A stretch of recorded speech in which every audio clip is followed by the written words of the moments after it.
The moment happens so fast you might miss it.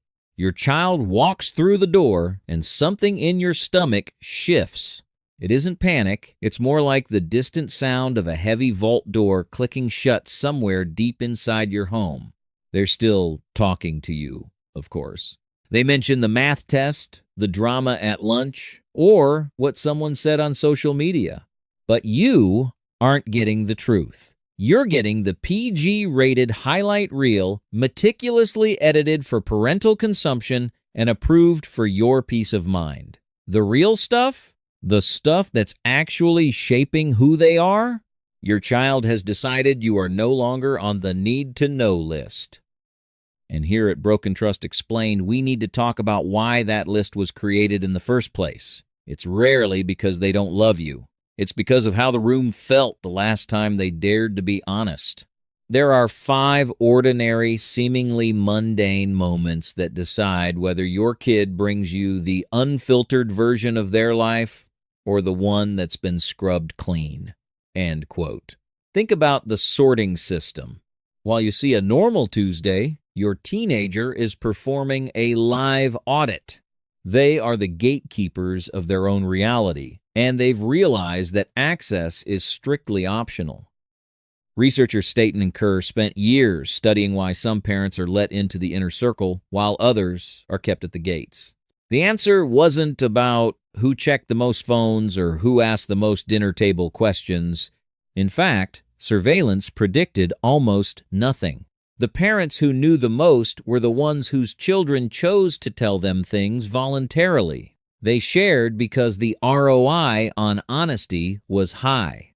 They didn't feel like they were walking into an interrogation room. They felt like they were walking into a sanctuary. Think about the word fine. To you, it's a lazy answer. To them, it's a strategic defense mechanism.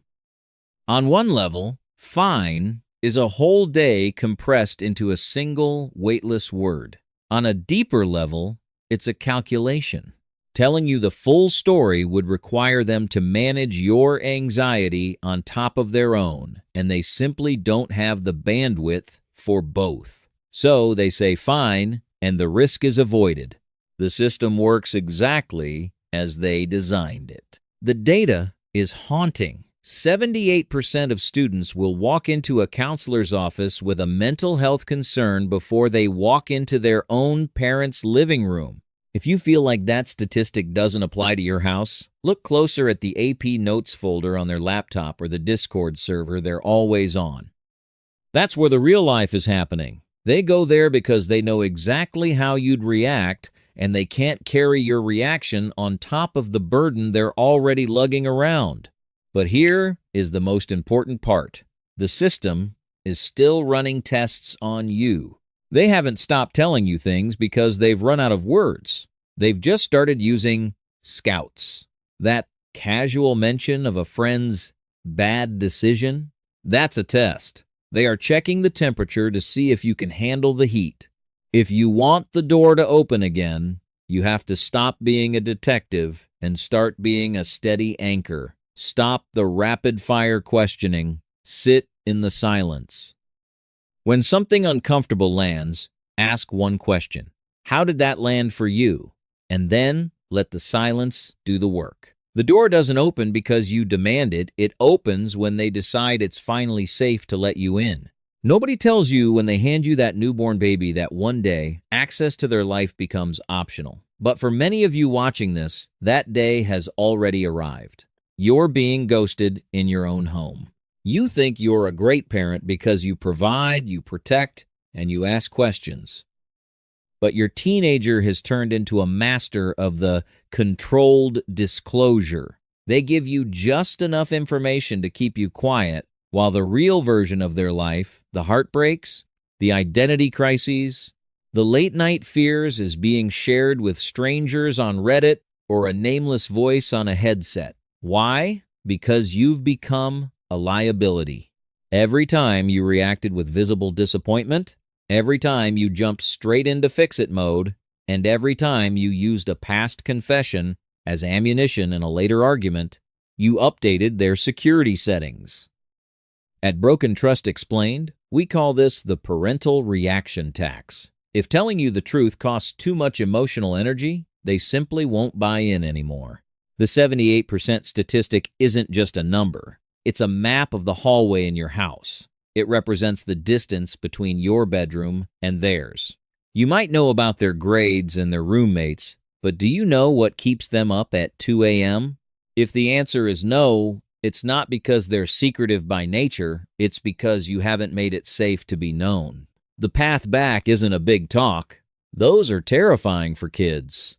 The path back is a series of ordinary, boring moments where you stay steady when they drop a bomb. It's the moment you say, "I'm sorry, I haven't always made it easy to talk to me," and then, and this is the hard part, you actually listen without interrupting. Stop being a podcast host. Stop the 40-second interrogation. If you want to be more than just a landlord to your child, you have to prove that you can carry their truth without dropping it. Subscribe if you're ready to rebuild that bridge. Picture your child at 25. You're sitting at a coffee shop and the conversation is pleasant. You're laughing about old memories and they're telling you about their new promotion. From the outside, it looks like a perfect relationship. But as you look at them, you realize with a sudden, sharp ache that you have no idea who they actually are. You don't know what they value, what they fear, or what they've struggled through to get where they are. That isn't a hypothetical scenario, that is the natural endpoint of a sorting system that never got updated. We spend so much time worrying about our kids' future that we forget to be present for their now. We treat their lives like a problem to be solved rather than a story to be heard. And when we do that, we inadvertently teach them that their feelings are a burden. Every time your face moved in judgment before your words arrived, they filed it away. Every time you solved a problem before they finished feeling it, they learned that bringing something to you meant losing ownership of it immediately. At Broken Trust Explained, we want you to know that it's never too late to recalibrate. The door's heavy and the hinges might be rusty, but it isn't locked from the outside, it's locked from the inside. Your job isn't to kick it down. Your job is to become the kind of person they want to open the door for. Start small. When they mention something, anything that feels even slightly real, don't fix it, don't judge it, just stay with them in it. Say, "That sounds really hard. Thank you for telling me." That's it. Those 10 words are worth more than 1,000 lectures. You're an option in their system, and you're still a live one. They are waiting for you to prove them wrong. They are waiting for you to be the safe harbor they've been looking for in everyone else. Tonight, when they walk through that door, don't ask about their day. Just be the person they can come home to.